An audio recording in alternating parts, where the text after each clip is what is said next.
ایک دفعہ کا ذکر ہے، حضرت موسیٰ علیہ السلام کو اللہ تعالیٰ نے حکم دیا کہ سمندر کی طرف جاؤ، وہاں 3 کشتیاں ڈوبنے والی ہیں۔ حضرت موسیٰ علیہ السلام نے فوری حکم الہی کی تعمیل کرتے ہوئے سمندر کی جانب چل پڑے۔ ساحل پرسکون تھا۔ بہت دور سے ایک کشتی آتی ہوئی دکھائی دی جو آہستہ آہستہ ساحل کی طرف بڑھ رہی تھی۔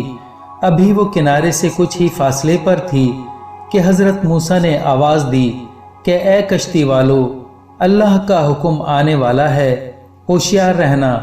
انہوں نے جواب دیا، آپ جانتے ہیں کہ اللہ کے حکم کو کوئی نہیں ٹال سکتا، ہم تو اس کے بندے ہیں جو حکم الہی کے پابند ہیں۔ کشتی والے ابھی یہ بات کہہ ہی رہے تھے کہ اچانک ایک موج اٹھی اور کشتی ڈولنے لگی۔ سوار اپنے آپ کو بچانے کی کوشش کرنے لگے۔ اتنے میں ایک اور زبردست موج آئی اور کشتی کو اپنے ساتھ بہا کر سمندر کی تہہ میں لے گئی۔ تھوڑی دیر بعد ایک اور کشتی نظر آئی تو حضرت موسیٰ علیہ السلام نے انہیں بھی خبردار کیا اور کہا کہ ذرا محتاط ہو کر آنا۔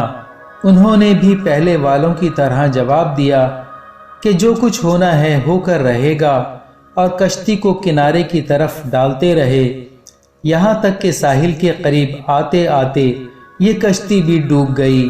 حضرت موسیٰ علیہ السلام اللہ کی حکمت کے بارے میں سوچوں میں محو تھے کہ انہیں ایک تیسری کشتی آتی دکھائی دی۔ آپ نے حسب سابق اس کشتی والوں کو بھی نصیحت کی کہ دیکھو، اللہ کا حکم آنے والا ہے، اپنے گناہوں کی معافی مانگتے ہوئے ذرا محتاط ہو کر آؤ۔ انہوں نے جواب میں کہا، اے اللہ کے نبی، جس طرح آپ سچے ہیں اس طرح اللہ کا حکم بھی اٹل ہے، اسے کوئی نہیں بدل سکتا۔ لیکن اللہ کی رحمت بھی تو ہے، ہم اس کی رحمت سے کیوں مایوس ہوں؟ لہٰذا ہم اللہ کی رحمت پر بھروسہ کر کے آ رہے ہیں، اور وہ اپنی رحمت کے صدقے میں ہمیں ضرور امن و سلامتی کے ساتھ کنارے پر پہنچا دے گا۔ کشتی والوں کا یہ جواب سن کر حضرت موسیٰ علیہ السلام خاموش ہو گئے۔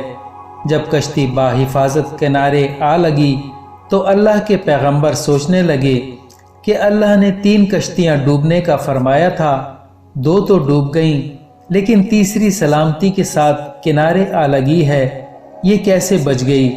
ارشاد باری تعالیٰ ہوا کہ اے موسیٰ، آپ نے سنا نہیں کہ تیسری کشتی والوں نے کیا کہا؟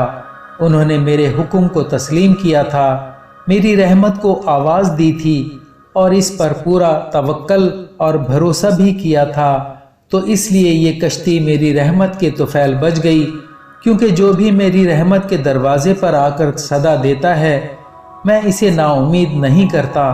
حدیث میں آتا ہے کہ جب اللہ تعالیٰ نے مخلوقات کو پیدا فرمایا تو عرش پر لکھ دیا، میری رحمت میرے غضب پر غالب ہے۔